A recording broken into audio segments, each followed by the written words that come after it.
அனைவருக்கும் வணக்கம். இந்த வீடியோவில் 10ஆம் வகுப்பு புத்தகத்தில் உள்ள மிக முக்கியமான வினாக்களை 4ஆம் பகுதியாக பார்க்க உள்ளோம். முதல் 3 பகுதிகளை காண டிஸ்கிரிப்ஷனில் கொடுக்கப்பட்ட லிங்கை கிளிக் பண்ணி பார்த்துக்கோங்க. வாங்க இப்போ வீடியோக்குள்ளே போகலாம். ஃபர்ஸ்ட் கொஸ்டின், பெருமாள் திருமொழியில் எத்தனை பாடல்கள் இடம்பெற்றுள்ளது? ஆன்சர் 105 பாடல்கள். செகண்ட் கொஸ்டின், பரிபாடல் எந்த வகை நூல்களில் ஒன்றாகும்? ஆன்சர் 8 தொகை நூல்களில் ஒன்றாகும். தேர்டு கொஸ்டின், விசும்பில் ஊழி ஊழ் ஊழ் சொல்ல கருவளர் வானத்து இசையில் தோன்றி என தொடங்கும் பாடலை பாடியவர் யார்? ஆன்சர் கீராந்தையார். ஃபோர்த் கொஸ்டின், பரிபாடல் நூலில் உரையாசிரியர்கள் எத்தனை பாடல்கள் இருப்பதாக கூறியுள்ளனர்? ஆன்சர் 70 பாடல்கள். ஃபிஃப்த் கொஸ்டின், பரிபாடல் நூலில் இதுவரை கிடைக்கப்பட்ட பாடல்கள் எத்தனை? ஆன்சர் 24 பாடல்கள். சிக்ஸ்த் கொஸ்டின், அருளை பெருக்கி அறிவை திருத்தி மருளை அகற்றி மதிக்கும் தெருளை என்ற பாடல் வரிகள் இடம்பெற்றுள்ள நூல் எது? ஆன்சர் நீதிவெண்பா. செவன்த் கொஸ்டின், நீதிவெண்பா என்ற நூலை எழுதியவர் யார்? ஆன்சர் கா பா செய்குதம்பி பாவலர். எய்த் கொஸ்டின், சதாவதானம் என்னும் கலையில் சிறந்து விளங்கியவர் யார்? ஆன்சர் செய்குதம்பி பாவலர். நைன்த் கொஸ்டின், சதாவதானி என்று பாராட்டப்படும் நூலாசிரியர் யார்? ஆன்சர் செய்குதம்பி பாவலர். டென்த் கொஸ்டின், செய்குதம்பி பாவலர் பிறந்த ஊர் எது? ஆன்சர் கன்னியாகுமரி மாவட்டத்தில் இடாலக்குடி. 11th கொஸ்டின், திருவிளையாடற் புராணம் மற்றும் மதுரை பதிட்டி பத்தந்தாதி ஆகிய நூல்களை இயற்றியவர் யார்?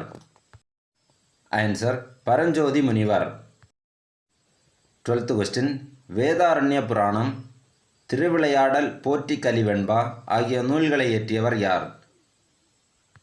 ஆன்சர் பரஞ்சோதி முனிவர்.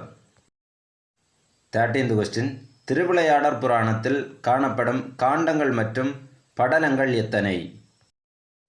ஆன்சர் 3 காண்டங்கள் மற்றும் 64 படலங்கள் காணப்படுகிறது. 14th கொஸ்டின், கீழ்கண்டவற்றுள் திருவிளையாடற் புராணத்தில் காணப்படாத காண்டம் எது? ஆன்சர் வஞ்சிக் காண்டம். 15th கொஸ்டின், பரஞ்சோதி முனிவர் பிறந்த ஊர் எது? Answer Thirumaraikkadu Vedaranyam. 16th question, நாடகக் கலையை மீட்டெடுப்பது நமது குறிக்கோள் என்று கூறியவர் யார்? ஆன்சர் நா. முத்துசாமி என்கிற கலை ஞாயிறு. 17th கொஸ்டின், நட்சத்திரங்களின் நடுவே, வெறும் பொழுது மற்றும் கற்பாவை ஆகிய நூல்களை இயற்றியவர் யார்? Answer Uma Maheswari. 18th question, Muthu Kumaraswamy Pillai Tamil இயற்றியவர் யார்? Answer Kumaraguruparar. 19th question, Muthu Kumaraswamy Pillai Tamil எந்த வகை இலக்கியங்களில் ஒன்று? ஆன்சர் 96 வகை சிற்றிலக்கியங்களில் ஒன்று. 20th கொஸ்டின், இறைவனையோ தலைவரையோ அல்லது அரசனையோ பாட்டுடை தலைவனாக கொண்டு அவரை குழந்தையாக பாவித்து பாடுவது எது?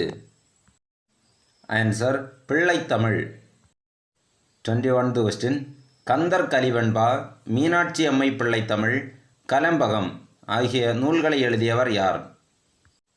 Answer Kumaraguruparar. 22nd question, Sakalakalavalli மாலை, நீதிநெறி விளக்கம், திருவாரூர் மும்மணிக்கோவை முதலிய நூல்களை இயற்றியவர் யார்? ஆன்சர் குமரகுருபரர். 23rd கொஸ்டின், 10 பருவங்கள் அமைத்து பருவத்திற்கு 10 பாடல் என 100 பாடல்களால் பாடப்படும் நூல் எது? ஆன்சர் பிள்ளைத்தமிழ். 24th கொஸ்டின், ராமனின் வரலாற்றை ராம அவதாரம் என தமிழில் வழங்கியவர் யார்? ஆன்சர் கம்பர். 25th கொஸ்டின், கம்பராமாயணத்தில் ஆற்றுப்படலம் எந்த காண்டத்தில் காணப்படுகிறது? ஆன்சர் பாலகாண்டம்.